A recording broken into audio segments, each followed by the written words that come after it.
Hello everyone, I'm Parul and you're watching Econ Inflect.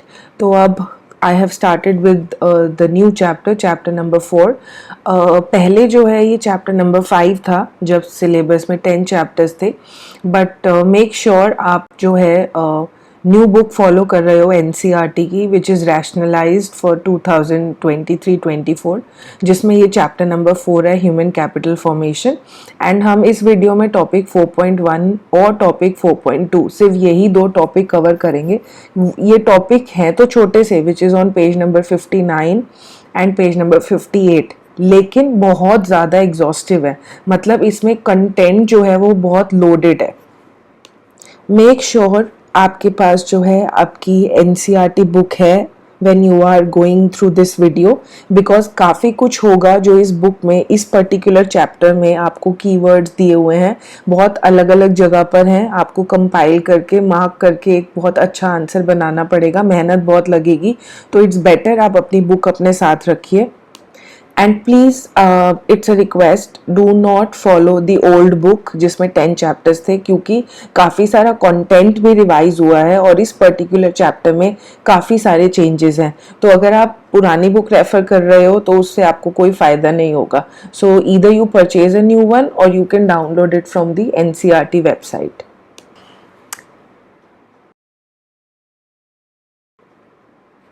So let's get started with topic 4.1। Introduction है ये, starting का ये जो paragraph दिया हुआ है इसमें सिर्फ इतना ही बताया हुआ है कि कैसे जो है विद सिविलाइजेशन या विद एवोल्यूशन जो है ह्यूमन काइंड जैसे जैसे इवॉल्व हुई है, जैसे जैसे ह्यूमंस एजुकेटेड हुए हैं, उन्होंने नई नई स्किल्स सीखी हैं, they have converted themselves into a good resource. कैसे उन्होंने अपनी स्किल्स के यूज से इकोनॉमिक ग्रोथ एंड डेवलपमेंट में कंट्रीब्यूट किया है। This is just an introduction that a labour skill of an educated person is more than that of an uneducated person which is not questionable at all, and therefore an educated person is able to generate more income than the uneducated person, and definitely his contribution to economic growth will be more. Economic growth basically means the sustained increase in GDP. तो जितना ज़्यादा educated person काम करेगा उतना ज़्यादा GDP में increase या उसका contribution होगा।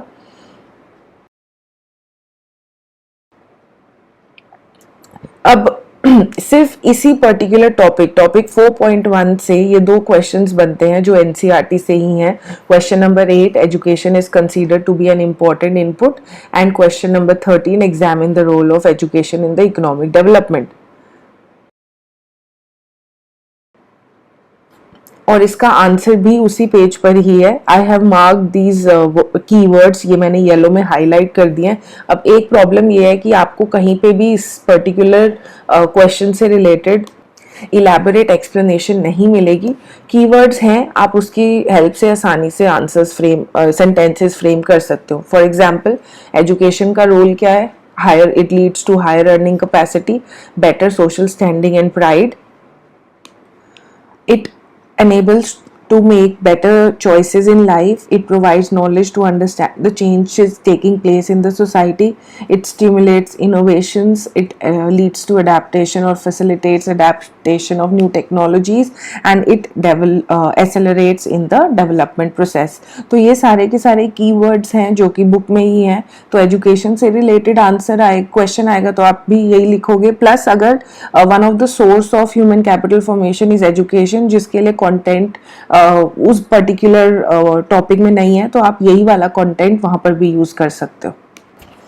Apart from this,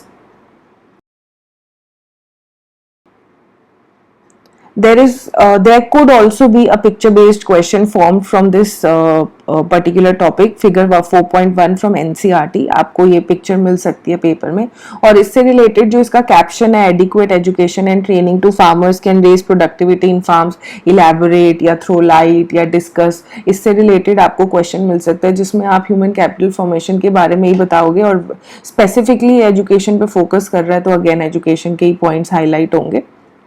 apart from this, जो भी अभी तक हमने डिस्कस किया है, it is all about topic 4.1। Now you can see topic 4.2 जो है ये बहुत छोटा सा टॉपिक है, which is on page number 60, लेकिन टॉपिक 4.3 उसके बाद पेज नंबर 62 पर ये बॉक्स मिलेगा आपको, बॉक्स 4.1, जो कि टॉपिक 4.2 से ही रिलेटेड है और वो बताता है difference between physical capital and human capital. ये बहुत इंपॉर्टेंट टॉपिक तो है, एक क्वेश्चन है टू डिफरेंशिएट, लेकिन इससे रिलेटेड दो फर्दर और दो तीन छोटे छोटे सब टॉपिक्स बनते हैं जो कि इस बॉक्स में से ही फॉर्म होते हैं। तो my suggestion is please do not skip this box, it is very important. अब फॉर एग्जाम्पल अगर हम बात करें फिजिकल कैपिटल और ह्यूमन कैपिटल की, अगर एक मशीन है, machine in itself is a physical capital which we can see and touch, which helps in the process of production, it is tangible, lekin the person who possess the skill to use that machine, the person who possess the knowledge and he is equipped to use all the everything about that machine, वो skill जो expertise है वो एक इंसान को human capital बनाती है। जिसके पास वो skill है, that person is human capital. That is actually a human resource, and to make the effective use of physical capital we need good human capital. Societies need sufficient human capital in the first place, competent people themselves being educated and trained as professors and other professors. So एक good human capital जो है it helps to produce further human capital. So we need investments in education, we need investments in health sector to develop more and more or to create more and more human capital.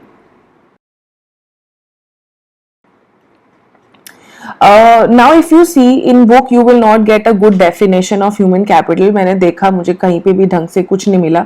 So here and there मैंने I've used those keywords and formed this definition. You can go through this, and likewise there is the definition of physical capital.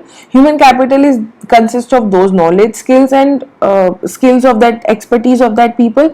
और physical capital जो है वो assets हैं, जैसे building, machinery, vehicles which are owned and helps in the process of production. Now let's do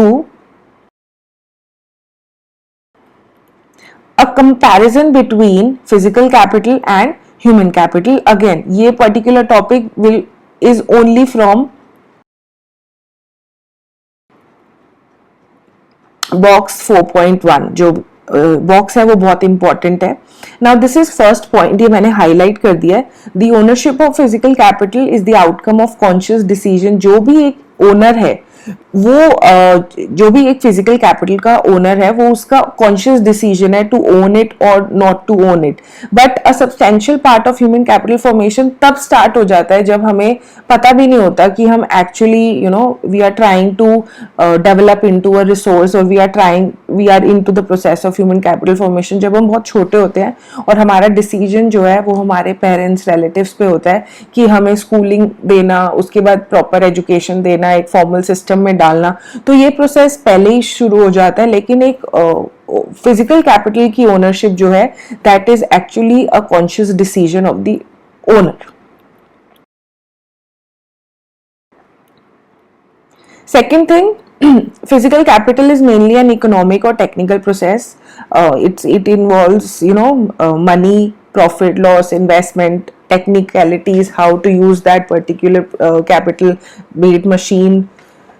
Whereas human capital formation is partly a social process because a human being is a social animal. He interacts, एक इंसान evolve ही interaction से होता है around the people.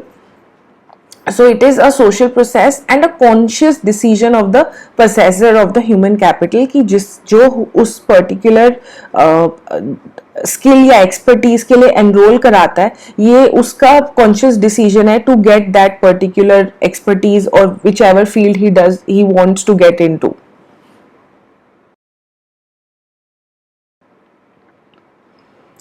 Another thing, the owner of the physical capital need not be present in the place where it is used.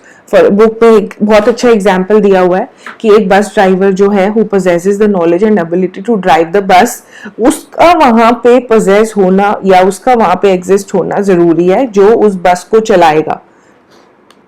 और जो भी उस बस को ड्राइव कर रहा है जरूरी नहीं है वो उस पर्टिकुलर बस का ओनर हो. could be any person who has been appointed. तो जो फिजिकल कैपिटल है उसके लिए जो ओनर को है, जरूरी नहीं है कि उसको वहां पे प्रेजेंट होना जरूरी है, लेकिन जो उसको यूज कर रहा है, the person who is using that particular physical capital, the kind of knowledge या the kind of skills that he possess, वो उस ओनर से हम सेपरेट नहीं कर सकते, वो वहां पर प्रेजेंट होना जरूरी है. The physical capital is separable from its owner, whereas human capital is inseparable. Physical capital is tangible, we know, easily seen, easily sold in the market like any other commodity, whereas human capital is not sold in the market. वो उसके skills है, वो उसकी knowledge है, वो उसकी expertise है, वो उसकी creativity है, वो उसकी innovation है, जो हम उस इंसान से नहीं ले सकते.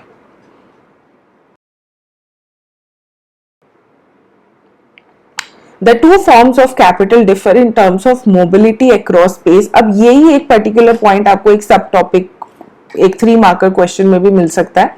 That physical capital is completely mobile between countries except for the trade restrictions, whereas the human capital is not perfectly mobile because of the restrictions by nationality, culture, etc.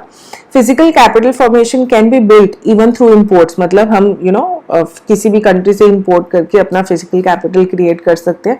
whereas human capital formation is to be done through the conscious policy formulation, which इसका basic मतलब है कि हम एक machine को तो हम किसी भी जगह से इंपोर्ट करा के अपनी कंट्री में ला के यूज कर सकते हैं, लेकिन जो उस मशीन को चलाने की स्किल्स हैं या उस मशीन को चलाने की टेक्निक्स हैं या उस पर्टिकुलर कैपिटल को यूज करने के लिए जो एक्सपर्टीज चाहिए, वो हम नहीं इंपोर्ट करा सकते. वो हमें डेलिबरेटली एफर्ट्स करके सीखना पड़ेगा, डेलिबरेटली एफर्ट्स करके खर्चा करना पड़ेगा to understand the working of that particular physical capital.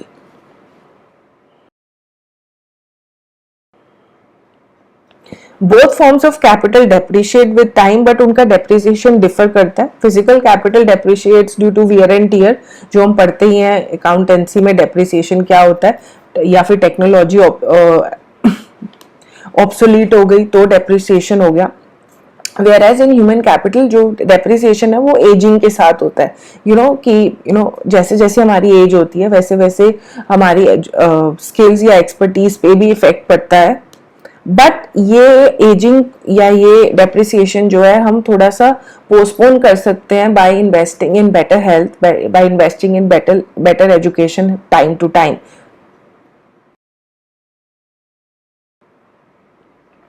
The nature of benefits flowing from human capital are different from that of physical capital. जो human capital के benefits है ना, वो they are both private as well as social. मतलब वो एक इंसान को भी benefit करेगा खुद को, और प्लस उसके आसपास के लोगों को भी benefit करेगा. अगर वो healthy है या educated है तो not just himself he is benefited, but also he is giving benefits directly or indirectly to the people around him. Whereas physical capital जो है वो सिर्फ private benefits create करती है, सिर्फ उन्हीं को जो उसका ओनर है, जो उसे possess करता है, those benefits accrues to that person only.